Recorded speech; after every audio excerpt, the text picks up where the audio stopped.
Bab 3 dari bukunya Malcolm Gladwell berjudul David and Goliath. Caroline Sachs. Kalau masuk University of Maryland, saya bakal masih di bidang sains.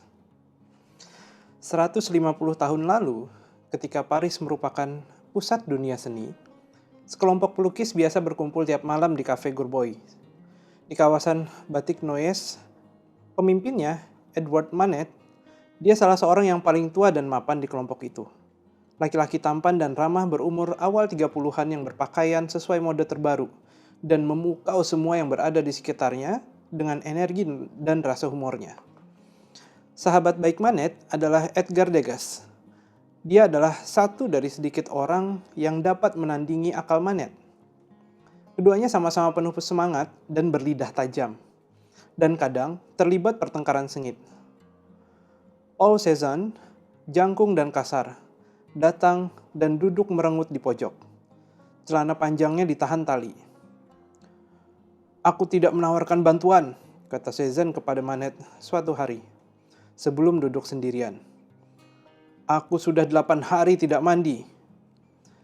Claude Manet, yang asik dengan dirinya sendiri dan berkemauan keras, merupakan putra seorang pedagang sayur yang tidak mendapat pendidikan sebagaimana yang lain. Sahabat terbaiknya adalah si gelandangan santai, Pierre-Auguste Renoir, yang selama persahabatannya melukis 8 potret Monet. Kompas moral kelompok itu adalah Camille Pissarro, sangat politis, setia, dan berprinsip. Bahkan Cézanne, yang merupakan manusia yang paling rewel dan terasing, suka dengan Pissarro. Bertahun-tahun kemudian, dia mengaku sebagai Cézanne, murid Pissarro. Bersama-sama, grup pelukis luar biasa tersebut menciptakan seni modern dengan gerakan yang dikenal sebagai impresionisme. Mereka melukis semua anggota grup, melukis bersebelahan, saling dukung secara emosional dan finansial. Dan hari ini, lukisan-lukisan mereka digantung di tiap museum seni besar dunia. Tapi, pada 1860-an, mereka masih berjuang. Monet tidak punya uang. Renoir pernah harus memberinya roti supaya dia tidak kelaparan. Tapi Renoir juga tidak lebih baik keadaannya. Dia tidak punya cukup uang untuk membeli perangko untuk surat menyurat. Nyaris tidak ada pedagang karya seni yang tertarik pada lukisan-lukisan mereka. Ketika para kritikus seni menyebut-nyebut kelompok impresionis, dan ada sepasukan kecil kritikus seni di Paris pada tahun 1860-an, biasanya itu untuk menganggap remeh.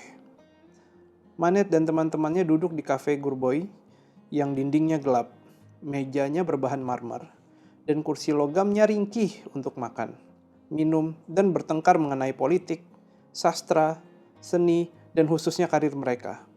Karena semua impresionis bergulat dengan satu pertanyaan penting. Apa yang harus mereka lakukan terkait salon? Seni memainkan peran sangat besar di kehidupan budaya Prancis pada abad ke-19. Seni lukis diatur oleh departemen pemerintah bernama Kementerian Rumah Tangga Kerajaan dan Seni Murni. Dan pelukis dianggap sebagai profesi seperti dokter atau pengacara sekarang. Seorang calon pelukis bakal memulai karirnya di École Nationale Supérieure des Beaux-Arts di Paris, tempat dia bakal menerima pendidikan yang tertib dan formal, bergerak dari meniru gambar sampai melukis model langsung. Di tiap tingkat pendidikan ada kompetisi. Mereka yang tidak sukses bakal disingkirkan. Mereka yang sukses akan meraih penghargaan dan beasiswa bergengsi, dan puncak profesi pelukis adalah salon, pameran seni paling penting se-Eropa. Setiap tahun, para pelukis Prancis mengirim 2 atau 3 lukisan terbaik kepada dewan juri yang beranggotakan para pakar. Batas akhirnya tanggal 1 April. Para seniman dari seluruh dunia mendorong gerobak penuh lukisan melalui jalan-jalan berbatu Paris, membawa karya mereka ke Palais des Industries, ruang pamer yang dibangun untuk pameran dunia di Paris. Terletak antara Champs-Élysées dan Sungai Seine. Selama beberapa minggu berikutnya, Juri berembuk untuk menilai tiap lukisan. Yang dianggap tidak layak akan dicap huruf R merah, tanda ditolak. Yang diterima akan digantung di dinding-dinding Palais. Dan selama 6 minggu dari awal Mei sampai 1 juta orang akan mendatangi pameran, berebut tempat di depan karya-karya terbesar dan terkenal sambil mencela karya-karya yang tidak mereka sukai. Lukisan-lukisan terbaik mendapat medali. Para pemenang dieluk-elukan dan melihat harga lukisan mereka melangit. Yang kalah terseok, pulang, dan kembali bekerja. Di Paris, hanya ada kira-kira 15 pecinta seni yang bisa menyukai lukisan yang tidak diterima di salon. Renoir pernah bilang, ada 80.000 yang tidak mau membeli apapun dari pelukis yang karyanya tidak digantung di salon. Salon membuat Renoir begitu khawatir, sampai-sampai 1 tahun dia pernah pergi ke Palais pada waktu penjurian dan menunggu di luar, berharap bisa cepat mengetahui apakah karyanya bisa dipamerkan atau tidak. Tapi karena malu, dia memperkenalkan diri sebagai teman Renoir. Salah satu pengunjung tetap Gerbois, Frédéric Bazille, pernah berkata, "Aku takut sekali ditolak." Ketika seniman Jules Hotzaffel tidak berhasil menembus salon pada 1866, dia bahkan menembak kepalanya sendiri. Para anggota juri telah menolakku. Oleh karena itu, aku tidak memiliki bakat. Demikian isi pesan terakhirnya sebelum bunuh diri. Aku harus mati, katanya. Bagi penulis di Prancis abad ke-19, salon adalah segalanya, dan alasan salon sangat penting bagi grup impresionis adalah karena juri salon berkali-kali menolak mereka. Salon bersikap tradisional. Karya diharapkan sangat akurat sampai sekecil-kecilnya, diselesaikan dengan baik, dan dibingkai dengan formal, dengan perspektif yang benar, dan mengikuti semua kebiasaan artistik, tulis ahli sejarah seni Churu. Terang menandakan drama, gelap menandakan keseriusan. Dalam lukisan naratif, adegan bukan hanya harus akurat, melainkan juga harus menghadirkan nuansa yang bisa diterima secara moral. Satu siang di salon ibarat satu malam di Opera Paris. Hadirin berharap dihibur dan diangkat semangatnya. Biasanya mereka tahu apa yang mereka sukai dan berharap melihat apa yang mereka ketahui. Jenis-jenis lukisan yang mendapat medali, kata Roux, adalah lukisan besar dan terperinci, menampilkan adegan dari sejarah Prancis atau mitologi, dengan kuda, tentara, dan perempuan cantik, berjudul seperti Kepergian Sang Prajurit, Gadis Muda Menangis Karena Surat, atau Kepolosan yang Ditinggalkan. Para impresionis punya gagasan yang sangat berbeda mengenai apa yang bisa dianggap seni. Mereka melukis kehidupan sehari-hari. Sapuan kuas mereka begitu kentara. Sosok-sosok dalam lukisan mereka tidak jelas. Bagi juri salon dan penonton di Palais, karya mereka terlihat amatir, bahkan mengejutkan. Tapi yang mengejutkan, pada 1865, salon menerima satu lukisan Manet yang menampilkan seorang pelacur, berjudul Olympia, dan lukisan itu membuat Paris heboh. Lukisan itu sampai harus dikawal penjaga supaya orang tidak terlalu dekat. Suasana histeria dan ngeri terjadi, tulis ahli sejarah Rosking. Beberapa yang melihatnya sampai terkena epidemi tawa gila. Sementara yang lain, umumnya perempuan, memalingkan kepala dari lukisan itu karena ketakutan. Pada 1868, Renoir, Bazille, dan Monet berhasil meloloskan lukisan ke salon. Tapi pada pertengahan masa 6 minggu salon, karya mereka dicopot dari ruang pamer utama dan dibuang ke dépotoir atau pembuangan sampah, satu ruang kecil dan gelap di belakang, tempat lukisan-lukisan yang dianggap gagal disimpan. Itu sama buruknya dengan tidak diterima. Salon adalah pameran seni paling penting di dunia. Semua orang di Cafe Gerbois menyepakati itu. Tapi penerimaan oleh salon ada biayanya. Mereka jadi harus menciptakan karya seni yang mereka sendiri tidak anggap bermakna. Dan karya mereka bisa hilang di tengah banyak karya seniman lain. Apakah itu layak? Malam demi malam, para impresionis memperdebatkan apakah mereka harus terus mengetuk pintu salon atau berjalan sendiri dan membuat pameran sendiri. Apakah mereka mau menjadi ikan kecil di kolam besar salon atau ikan besar di kolam kecil sendiri. Akhirnya, para impresionis membuat pilihan yang tepat. Oleh karenanya, lukisan-lukisan mereka sekarang digantung di semua museum seni besar di dunia. Tapi, dilema yang sama muncul berkali-kali dalam kehidupan kita, dan kita sering tidak memilih dengan bijak. Kadang kita diingatkan bahwa ada titik ketika uang dan sumber daya berhenti membuat hidup kita menjadi lebih baik dan mulai membuat hidup kita menjadi lebih buruk. Kisah para impresionis menunjukkan adanya masalah kedua. Kita berusaha menjadi yang terbaik dan mengutamakan keberhasilan masuk ke institusi terbaik. Tapi kita jarang berhenti dan berpikir, seperti para impresionis, apakah institusi terbaik itu selalu yang terbaik juga buat kita? Ada banyak contohnya, tapi hanya sedikit yang lebih jelas daripada cara kita berpikir mengenai harus masuk universitas yang mana. Caroline Sachs tumbuh di kawasan paling pinggir kota Washington DC. Dia bersekolah di sekolah negeri sampai tingkat sekolah menengah atas. Ibunya seorang akuntan dan ayahnya bekerja di perusahaan teknologi. Sewaktu kecil, dia menyanyi di paduan suara gereja dan dia suka menulis dan menggambar. Tapi yang benar-benar menarik perhatiannya adalah sains. Saya sering bermain di rumput dengan kaca pembesar dan buku gambar, mengamati dan menggambar serangga, kata Sachs. Dia perempuan muda yang banyak berpikir dan luas berbicara, dengan kejujuran dan kegamblangannya yang menyegarkan. Saya suka sekali serangga dan hiu, jadi saya sempat berpikir mau menjadi dokter hewan atau ahli ikan. Eugene Clark adalah pahlawan saya. Dia penyelam perempuan pertama. Dia tumbuh di New York City dalam keluarga imigran dan akhirnya menjadi orang yang paling hebat di bidangnya. Meski sering dikomentari, "Oh, kamu kan perempuan, kamu tidak bisa masuk ke laut." Tapi saya pikir dia hebat. Ayah saya pernah bertemu dia dan mendapatkan fotonya yang bertanda tangan. Dan saya senang sekali. Sains selalu menjadi bagian besar di kehidupan saya. Sachs melalui sekolah menengah atas dengan menjadi siswa top di kelasnya. Dia ikut kuliah ilmu politik dan kalkulus multivarian di kolese setempat sewaktu masih di sekolah menengah atas. Dia mendapat nilai A di kedua mata kuliah itu. Juga di semua mata pelajaran sekolah, dia meraih nilai sempurna di tiap kursus pra-universitas.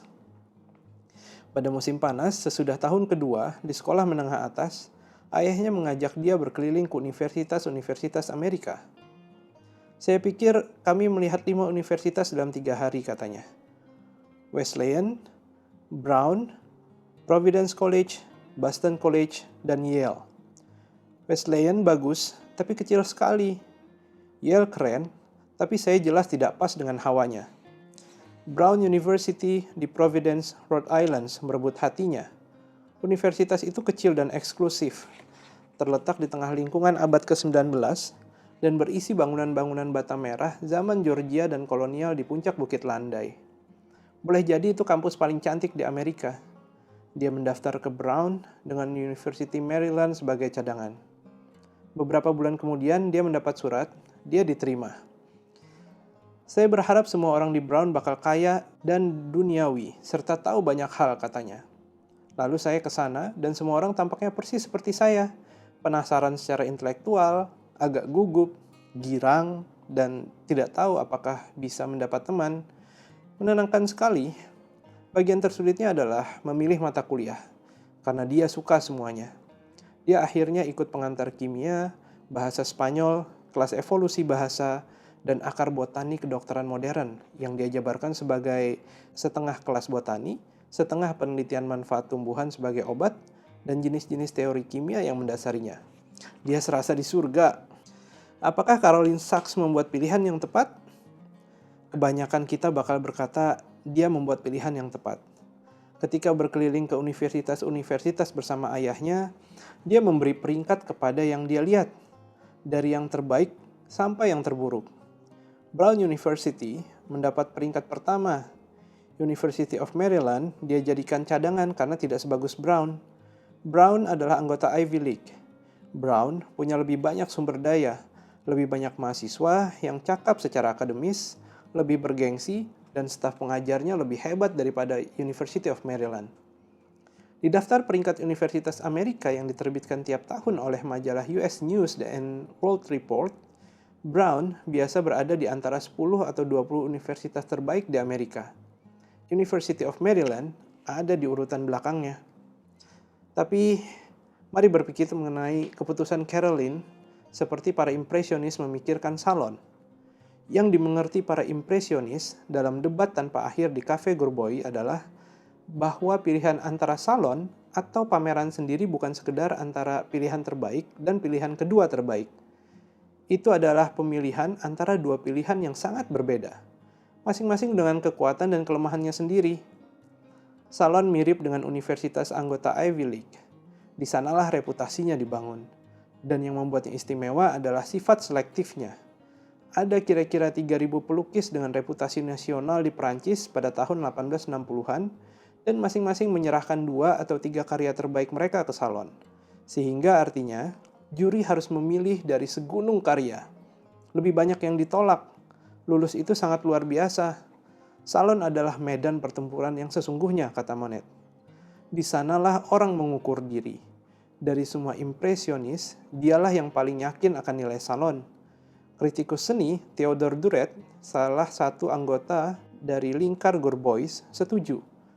Kamu perlu satu langkah lagi, tulis Duret kepada Pissarro pada tahun 1874, yaitu berhasil mendapatkan pengenalan publik dan diterima oleh semua pedagang dan pecinta seni. Saya mendorongmu untuk berpameran. Kamu harus berhasil membuat keramaian, menampik dan menarik kritik, serta menghadapi masyarakat luas. Tapi hal-hal yang membuat salon sangat menarik, selektif dan bergengsi juga membuatnya bermasalah. Palais adalah bangunan raksasa sepanjang 270 meter, dengan gang tengah setinggi 2 tingkat. Salon bisa menerima 3 atau 4.000 lukisan, dan lukisan-lukisan itu digantung dalam 4 tingkat, mulai dari dekat lantai sampai dekat langit-langit. Lukisan yang disukai semua juri dengan suara bulat digantung di ketinggian pandangan mata. Jika lukisan dilangitkan, digantung dekat langit-langit, nyaris mustahil melihatnya. Salah satu lukisan Renoir pernah dilangitkan di Depertoire. Tak ada pelukis yang boleh mengirim lebih dari 3 karya. Pengunjung yang datang kadang banyak sekali. Salon adalah kolam besar, tapi sukar menjadi apapun di salon selain ikan kecil. Pissarro dan Monet membantah Manet.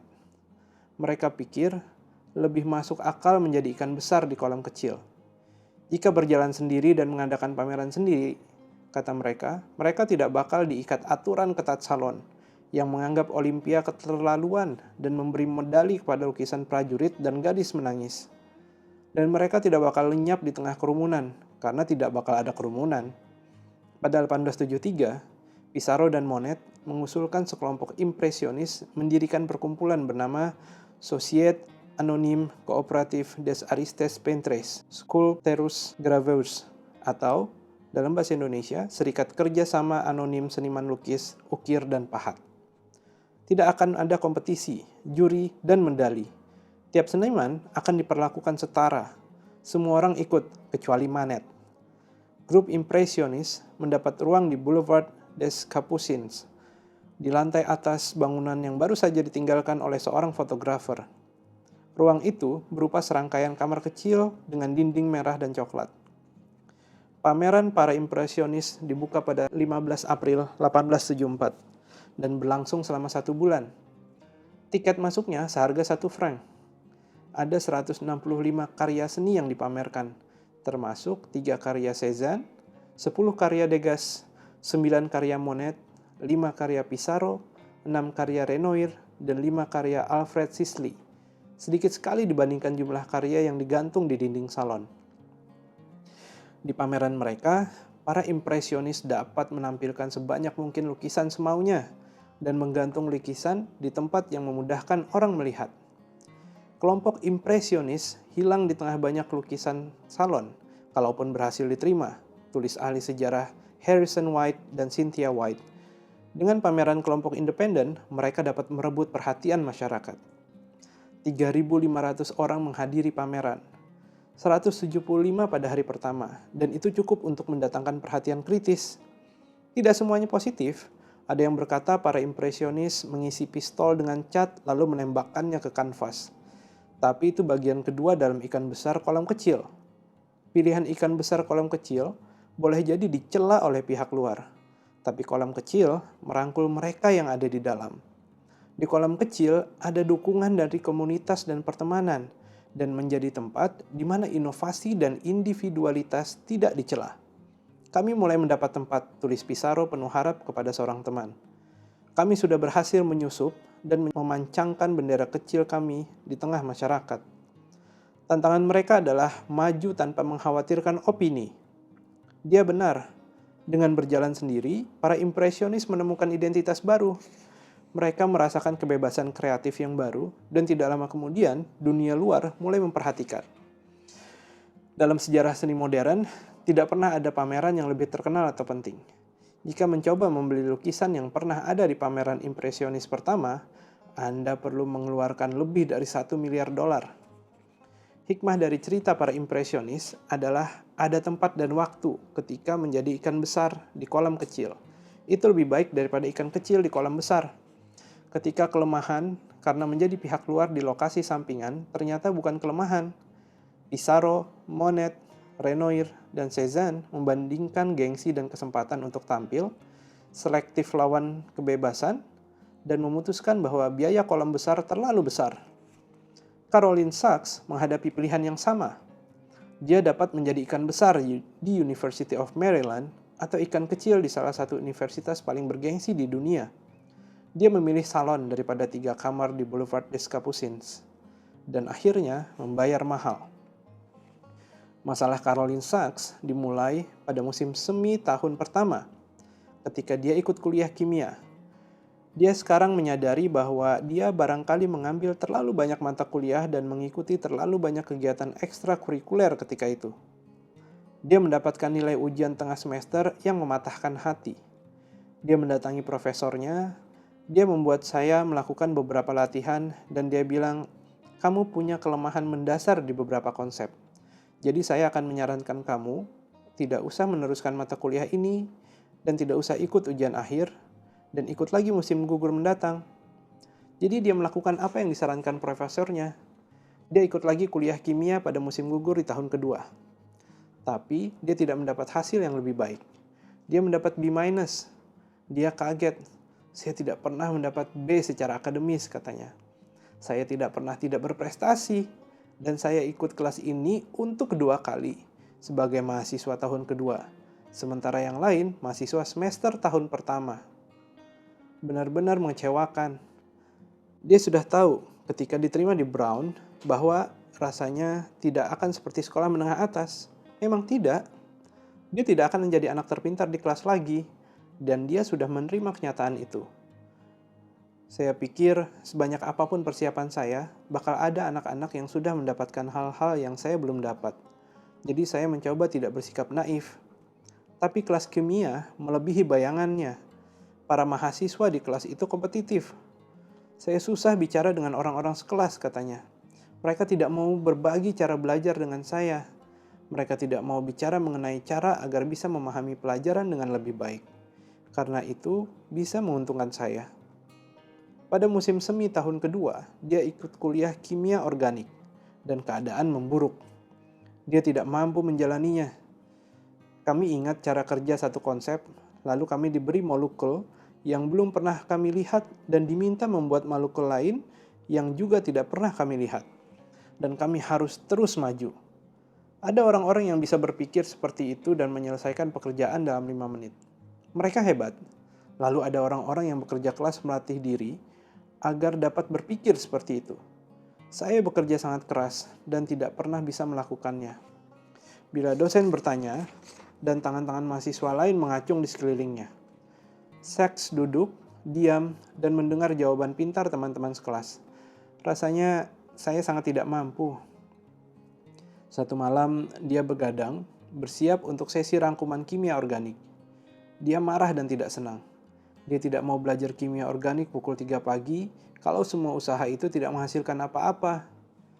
Saya kira waktu itulah saya mulai berpikir bahwa barangkali saya seharusnya tidak melanjutkan lagi, katanya.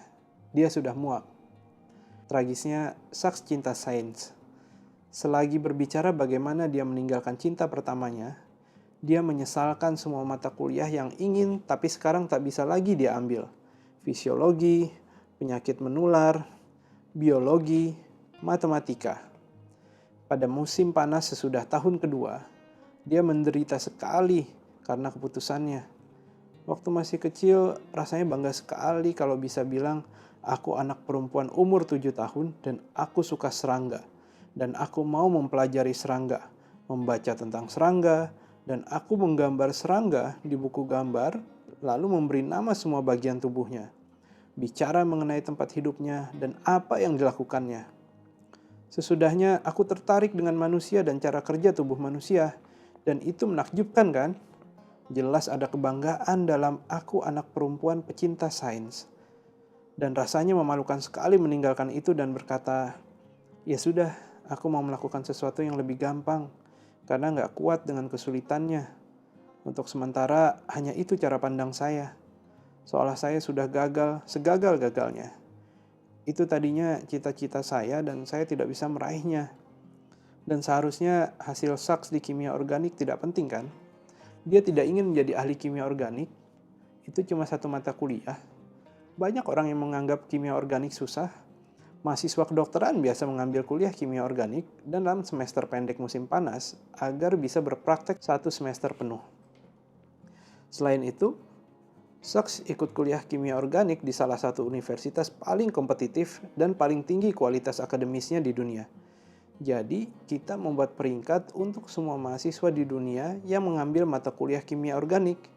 Saks barangkali berada di 1% teratas. Tapi masalahnya, Saks tidak membandingkan dirinya dengan semua mahasiswa yang mengambil mata kuliah kimia organik di dunia. Dia membandingkan diri dengan semua mahasiswa di Brown. Dia ikan kecil di salah satu kolam paling dalam dan kompetitif se-Amerika, dan pengalaman membandingkan diri dengan semua ikan lain yang lebih hebat menghancurkan kepercayaan dirinya. Dia jadi merasa bodoh, walaupun dia tidak bodoh. Wow, orang lain bisa menguasainya, termasuk orang-orang yang awalnya juga tidak tahu apa-apa seperti saya, dan saya tidak bisa belajar dengan cara seperti ini. Caroline Sachs mengalami apa yang disebut deprivasi relatif atau relative deprivation, istilah yang dibuat oleh ahli sosiologi Samuel Stover ketika Perang Dunia Kedua berlangsung.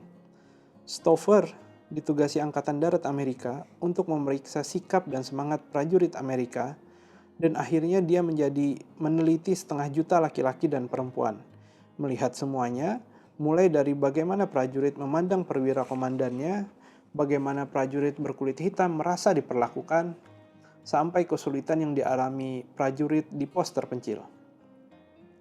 Namun, satu set pertanyaan yang diajukan Stover lebih menonjol. Dia bertanya kepada prajurit di polisi militer dan korps udara mengenai seberapa baik kesatuan mereka mengenali dan menaikkan pangkat orang-orang yang memiliki kemampuan. Jawabannya jelas. Anggota polisi militer jauh lebih positif memandang organisasinya ketimbang anggota korps udara atau dulunya angkatan udara. Sekilas itu tidak masuk akal. Polisi militer punya tingkat kenaikan pangkat terburuk di seantero angkatan bersenjata. Korps udara sebaliknya. Peluang seorang prajurit naik pangkat jadi perwira di korps udara 2 kali lebih besar daripada prajurit polisi militer. Jadi, kenapa anggota polisi militer lebih puas? Jawabannya, Stover menjelaskan, anggota polisi militer hanya membandingkan diri dengan sesama polisi militer. Jika anggota polisi militer naik pangkat, itu peristiwa yang sangat langka dan sehingga dia jadi sangat bahagia. Dan jika tidak naik pangkat, dia tetap sama dengan kebanyakan rekannya, sehingga tidak begitu nggak bahagia juga. Bandingkan dengan dia anggota korps udara yang pendidikan dan umurnya sama, tulis Stover. Peluang anggota korps udara naik pangkat menjadi perwira di atas 50%. Jika dia naik pangkat, sebagian besarnya juga naik pangkat, sehingga prestasinya kurang menonjol dibanding di polisi militer. Jika gagal naik pangkat, sementara mayoritas yang lain naik pangkat, dia jadi punya makin banyak alasan untuk merasa frustasi, yang dapat diungkapkan sebagai kritik terhadap sistem kenaikan pangkat. Inti jawaban Stover adalah, kita membentuk kesan bukan secara global, dengan menempatkan diri di konteks terluas yang mungkin, melainkan secara lokal atau membandingkan diri kita dengan orang-orang di kolam yang sama. Rasa kekurangan kita bersifat relatif. Itulah satu pengamatan yang gamblang sekaligus atau sesudah dijelajahi sangat mendalam dan menjelaskan segala macam kenyataan yang bisa membingungkan. Misalnya, negara mana yang tingkat bunuh diri rakyatnya lebih tinggi? Apakah negara-negara yang rakyatnya mengaku sangat bahagia seperti Swiss, Denmark, Islandia, Belanda, dan Kanada? Atau negara-negara yang rakyatnya mengaku tidak bahagia seperti Yunani, Italia, Portugal, dan Spanyol? Jawabannya, negara-negara yang rakyatnya mengaku bahagia. Itu fenomena yang sama dengan yang terjadi di polisi militer dan korps udara. Jika depresi di tempat orang banyak yang tidak bahagia, Anda membandingkan diri Anda dengan mereka yang ada di sekitar Anda, dan Anda tidak merasa sangat kecewa. Tapi, bisakah Anda bayangkan betapa beratnya mengalami depresi di suatu negara yang kebanyakan rakyatnya tersenyum lebar? Jadi, keputusan Caroline Sachs untuk menilai dirinya sendiri dengan memandang isi kelas kimia organiknya bukanlah perilaku aneh dan tidak rasional. Itulah yang dilakukan manusia. Kita membandingkan diri dengan mereka yang sama dengan keadaan kita. Artinya, murid sekolah elit. Kecuali mungkin mereka yang menjadi bintang kelas akan menghadapi beban yang tidak bakal dihadapi dalam suasana kurang kompetitif. Rakyat negara-negara bahagia lebih sering bunuh diri daripada rakyat negara-negara yang tidak bahagia, karena mereka melihat semua orang tersenyum di sekeliling mereka, dan perbedaannya sangat jauh. Murid di sekolah unggulan memandang semua murid cerdas di sekeliling mereka. Dan bagaimana perasaan mereka menurut Anda? Gejala deprivasi relatif yang diterapkan pada pendidikan disebut dengan layak efek ikan besar kolam kecil. Makin elit suatu lembaga pendidikan, makin buruk perasaan muridnya mengenai kemampuan akademis diri sendiri.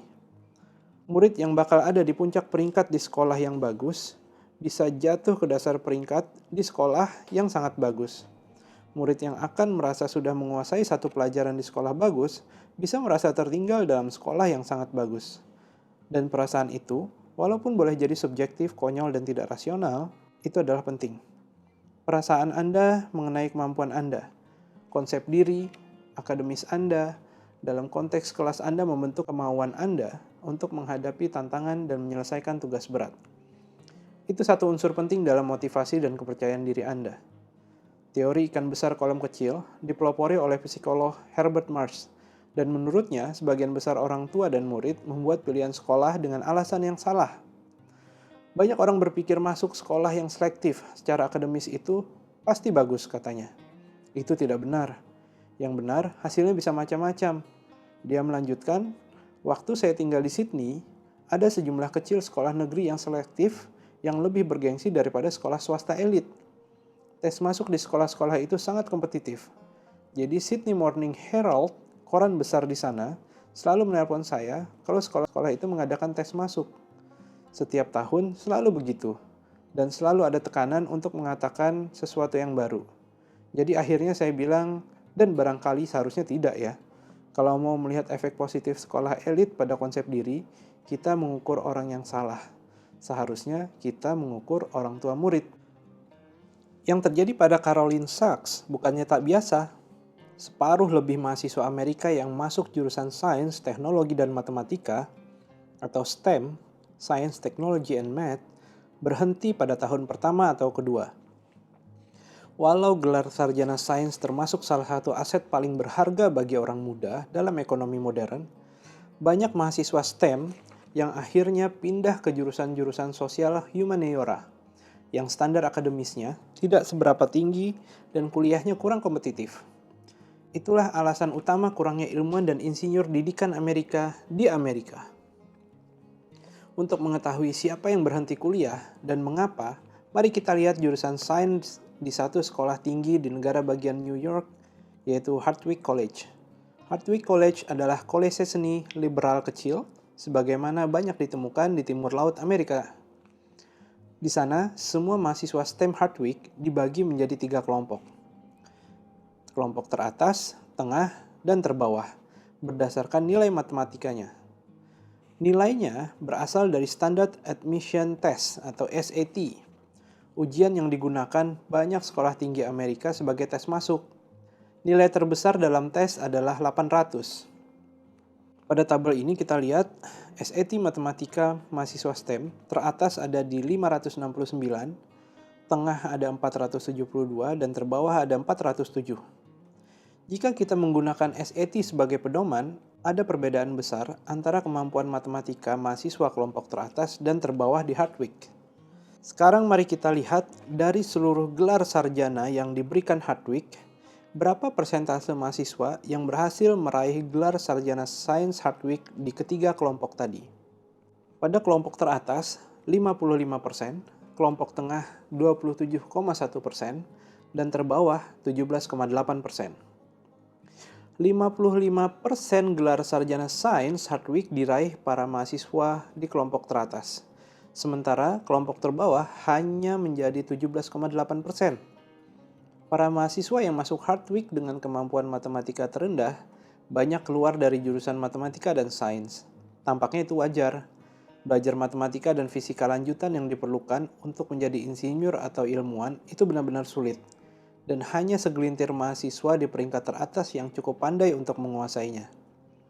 Sekarang mari kita lihat dan lakukan analisis yang sama untuk Harvard, salah satu universitas paling bergengsi di dunia. SAT matematikanya untuk Harvard di kelompok teratas adalah 753, kelompok tengah 674, dan kelompok terbawah 581. Tak mengherankan mahasiswa Harvard mendapat nilai jauh lebih tinggi pada SAT matematika daripada mahasiswa Hardwick. Malah, mahasiswa kelompok terbawah Harvard mendapat nilai lebih tinggi daripada mahasiswa terbaik di Hardwick. Jika orang bisa meraih gelar sarjana sains karena pandai, nyaris semua orang di Harvard bisa meraih gelar sarjana sains, ya kan? Setidaknya, di atas kertas, tidak seorang pun di Harvard yang tidak punya modal intelektual untuk menyelesaikan kuliah. Nah, ayo kita lihat proporsi gelar sarjana sains di tiap kelompok. Harvard untuk kelompok teratas itu 53,4%, di kelompok tengah 31,2%, dan kelompok terbawah 15,4%. Aneh kan? Mahasiswa kelompok terbawah di Harvard yang berhenti kuliah matematika dan sains sama banyaknya dengan rekan-rekan mereka di sekolah tinggi kecil di negara bagian New York. Harvard punya distribusi gelar sarjana sains yang sama dengan Hardwick. Coba kita pikirkan sejenak. Kita punya sekelompok mahasiswa berprestasi tinggi di Hardwick. Mari kita sebut mereka bintang Hardwick. Dan kita punya sekelompok mahasiswa berprestasi rendah di Harvard. Mari kita sebut mereka pecundang Harvard. Tiap kelompok mempelajari buku yang sama dan menghadapi konsep-konsep yang sama dan mencoba menguasai masalah-masalah yang sama dalam mata kuliah seperti kalkulus lanjutan dan kimia organik. Dan menurut nilai tes, kemampuan akademis mereka semua setara. Tapi, sebagian besar bintang Hardwick mendapat apa yang mereka inginkan dan menjadi insinyur atau ahli biologi. Sementara itu, pecundang Harvard yang masuk universitas lebih bergengsi, patah semangat akibat pengalamannya sehingga banyak yang berhenti kuliah sains dan pindah ke jurusan non-sains. Para pecundang Harvard adalah ikan kecil dalam kolam yang sangat besar dan menakutkan. Para bintang Hardwick adalah ikan besar dalam kolam kecil yang sangat nyaman. Yang penting, dalam menentukan kemungkinan meraih gelar sarjana sains bukan hanya seberapa pintar Anda, melainkan seberapa pintar Anda, rasa diri Anda dibanding orang lain di kelas Anda. Ngomong-ngomong, pola ini berlaku bagi nyaris semua sekolah yang diamati. Tidak peduli kualitas akademisnya, Rogers Elliott dan Christopher Stenta mendapat angka-angka yang sama untuk 11 kolese seni liberal di seantero Amerika. Mari kita kembali dan merekonstruksi seperti apa seharusnya pemikiran Caroline Sachs ketika menghadapi pilihan antara Brown dan University of Maryland. Kalau masuk Brown, dia bakal mendapat gengsi. Boleh jadi dia mendapat teman yang lebih menarik dan kaya. Koneksi yang didapat di universitas dan nilai nama Brown di ijazahnya bisa memberi kelebihan ketika mencari pekerjaan. Itu semua kelebihan klasik kolam besar. Brown adalah salon. Tapi itu berarti dia mengambil resiko. Peluangnya berhenti kuliah sains meningkat drastis. Sebesar apa risikonya? Menurut riset yang dilakukan oleh Michelle Cheng dari University of California, peluang seseorang menyelesaikan kuliah STEM kalau semua hal lain sama meningkat 2% untuk tiap penurunan 10 poin pada nilai rata-rata SAT universitas. Makin pandai teman seangkatan Anda, makin bodoh yang Anda rasakan. Jika Anda merasa makin bodoh, makin besar peluang Anda berhenti kuliah sains. Karena ada perbedaan kira-kira 150 poin antara rata-rata nilai SAT mahasiswa yang masuk University of Maryland dan Brown.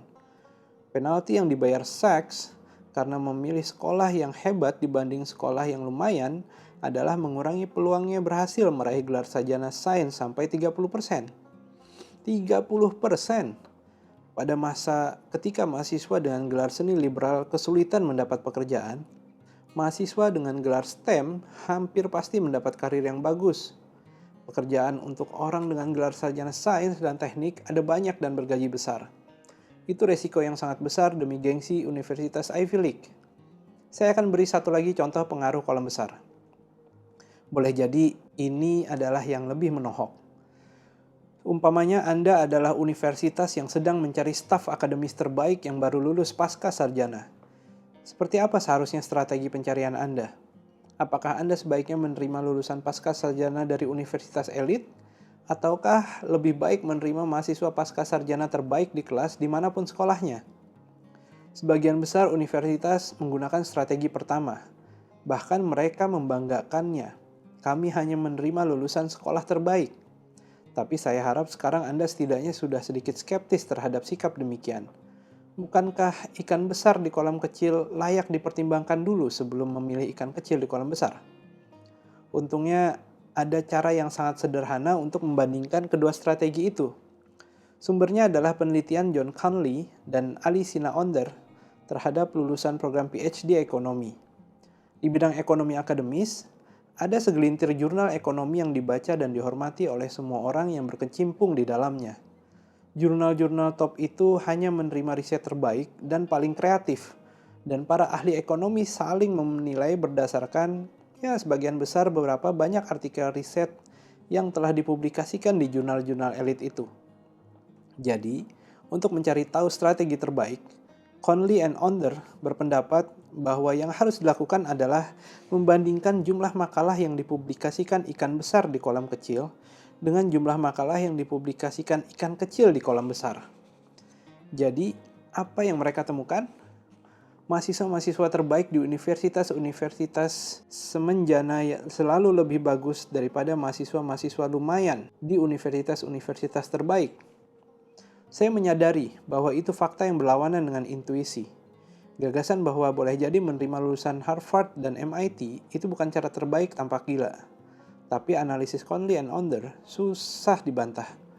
Mari memulai dengan program-program PhD ekonomi top di Amerika, yang semuanya juga program-program paling top di dunia. Harvard, MIT, Yale, Princeton, Columbia, Stanford, dan University of Chicago. Conley and Onder membagi semua lulusan program itu menurut peringkat dalam kelas, lalu menghitung jumlah makalah yang dipublikasikan tiap lulusan PhD dalam 6 tahun pertama karir akademisnya. Saya sadar angkanya banyak, tapi lihat saja, para mahasiswa yang berada di persentil ke-99 atau 1% teratas dalam kelas mempublikasikan 3 atau 4 makalah di jurnal paling bergensi pada awal karir itu prestasi besar. Orang-orang itu sangat hebat. Yang itu mudah dimengerti, menjadi lulusan pasca sarjana terbaik di MIT atau Stanford itu prestasi yang luar biasa. Lalu teka-teki mulai muncul. Ketika melihat persentil ke-80, universitas seperti MIT, Stanford, dan Harvard menerima sekitar 2 lusin mahasiswa PhD ekonomi per tahun. Jadi, jika berada di persentil ke-80, Anda kira-kira peringkat ke-5 atau ke-6 di kelas. Itu juga luar biasa. Tapi lihat betapa sedikitnya makalah yang dipublikasikan persentil ke-80. Sedikit sekali dibandingkan hasil para mahasiswa terbaik. Dan lihat juga di persentil ke-55. Para mahasiswa yang hanya di atas rata-rata, mereka cukup hebat untuk bisa masuk ke salah satu program pasca sarjana yang paling kompetitif di dunia dan menyelesaikan studi di atas rata-rata kelas. Namun mereka nyaris tidak mempublikasikan apa-apa. Sebagai ahli ekonomi profesional, mereka hanya bisa dianggap mengecewakan. Kemudian, mari kita lihat lulusan Universitas Semenjana. Saya bilang semenjana hanya karena itulah sebutan yang diberikan oleh 7 universitas elit tadi. Di daftar peringkat US News and World Report, lembaga-lembaga tersebut ada di dekat ujung bawah. Saya memilih 3 untuk perbandingannya. Yang pertama Boston University, yang kedua University of Toronto, yang ketiga adalah yang Conley and Onder sebut non-top 30, yaitu rata-rata semua sekolah di ujung paling bawah daftar. Ada sesuatu yang mengagetkan. Para lulusan terbaik universitas non-top 30, universitas yang posisinya di daftar sangat jauh di bawah, sehingga orang dari Ivy League bakal bergidik kalau memikirkan berada di sana, memiliki jumlah publikasi rata-rata 1,05, lebih baik daripada semuanya, kecuali lulusan terbaik Harvard, MIT, Yale, Princeton, Columbia, Stanford, dan Chicago. Apakah lebih baik menerima ikan besar dari kolam sangat kecil dibanding ikan menengah dari kolam besar? Jelas. Conley and Onder sendiri kesusahan menjelaskan temuan mereka. Untuk bisa masuk Harvard, tulis mereka, calon mahasiswa harus punya nilai yang bagus, lulus tes, mendapat rekomendasi yang kuat dan kredibel, dan tahu cara mengemas itu semua agar menonjol di mata komite penerimaan. Jadi mereka yang berhasil lulus pasti orang-orang yang bekerja keras, cerdas, belajar, baik sewaktu kuliah S1 dan ambisius. Mengapa sebagian besar yang berhasil lulus itu yang tadinya pemenang dan melakukan semua hal yang baik, sampai ketika mendaftar pasca sarjana menjadi tidak mengesankan sesudah kuliah pasca sarjana?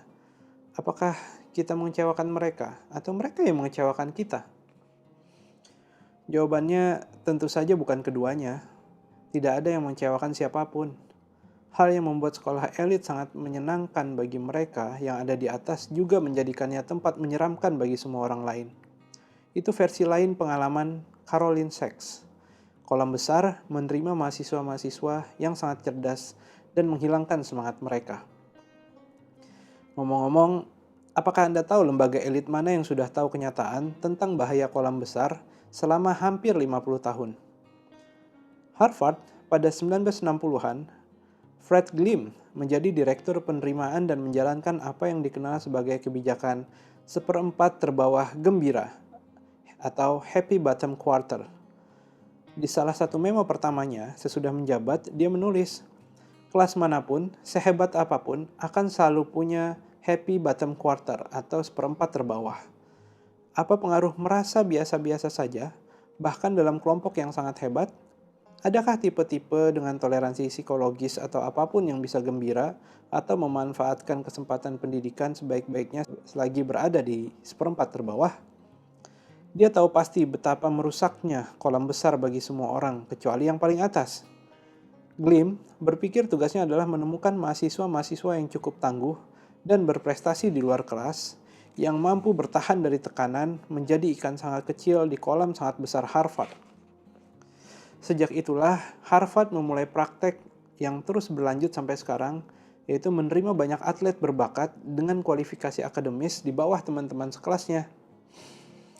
Teorinya, jika seseorang akan diinjak-injak di kelas, lebih baik dia punya jalur prestasi lain di lapangan olahraga. Logika yang persis sama berlaku pada debat mengenai aksi afirmatif. Di Amerika Serikat, ada kontroversi sangat besar mengenai apakah sekolah tinggi dan sekolah profesional harus menurunkan standar penerimaan bagi kaum minoritas yang lemah.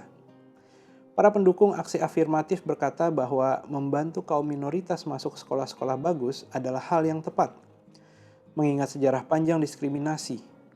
Lawan mereka berkata bahwa akses ke sekolah yang selektif sangat penting, sehingga seharusnya penerimaan hanya berdasarkan prestasi akademis. Satu kelompok di tengah mengatakan menggunakan ras sebagai dasar preferensi itu salah, dan kita seharusnya mengutamakan orang miskin. Yang tidak dipandang ketiga kelompok adalah bahwa masuk ke sekolah yang bagus adalah kelebihan yang sangat penting, sehingga segelintir tempat di puncak itu layak diperebutkan. Tapi kenapa juga orang yakin bahwa di tempat di puncak itu sangat berharga sehingga layak diperebutkan? Aksi afirmatif dipraktekkan paling giat di sekolah hukum. Tempat mahasiswa berkulit hitam biasa ditawari tempat di sekolah yang setingkat lebih tinggi daripada yang biasa mereka masuki. Hasilnya, menurut Profesor Hukum Richard Sander, separuh lebih dari semua mahasiswa hukum Afrika Amerika di Amerika, 51,6%, berada di 10% terbawah kelas jurusan hukum, dan hampir 3/4-nya berada di 20% terbawah. Sesudah membaca mengenai betapa susahnya meraih gelar sarjana jika Anda berada di peringkat bawah kelas, saya pikir Anda akan setuju bahwa angka-angka itu mengerikan. Ingat apa kata Caroline Sachs? Wow, orang lain bisa menguasainya, termasuk orang-orang yang awalnya juga nggak tahu apa-apa seperti saya.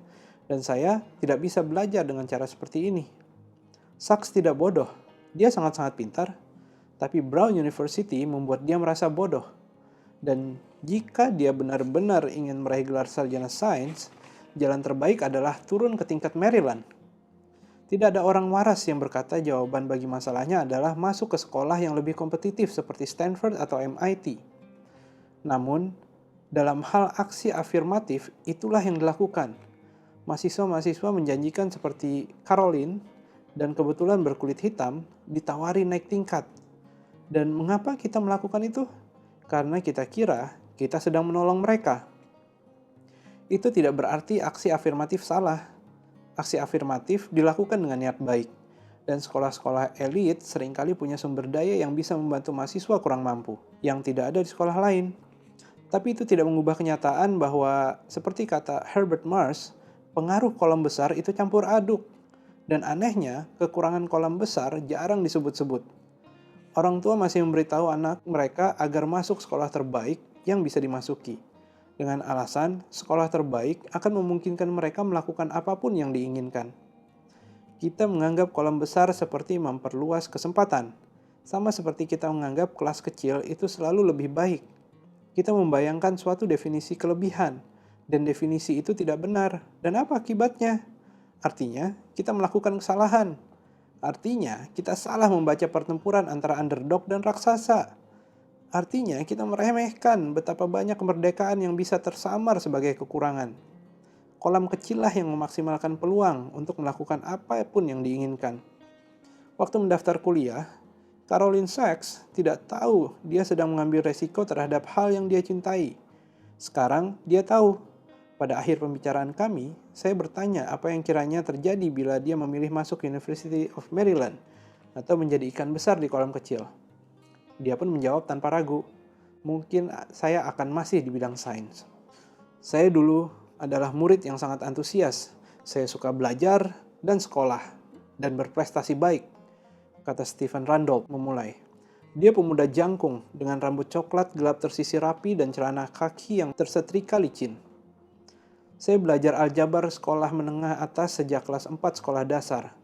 Lalu saya belajar aljabar tingkat 2 di kelas 5 dan geometri di kelas 6. Waktu sekolah menengah, saya sudah ikut belajar matematika, biologi, kimia, dan sejarah Amerika di sekolah menengah atas.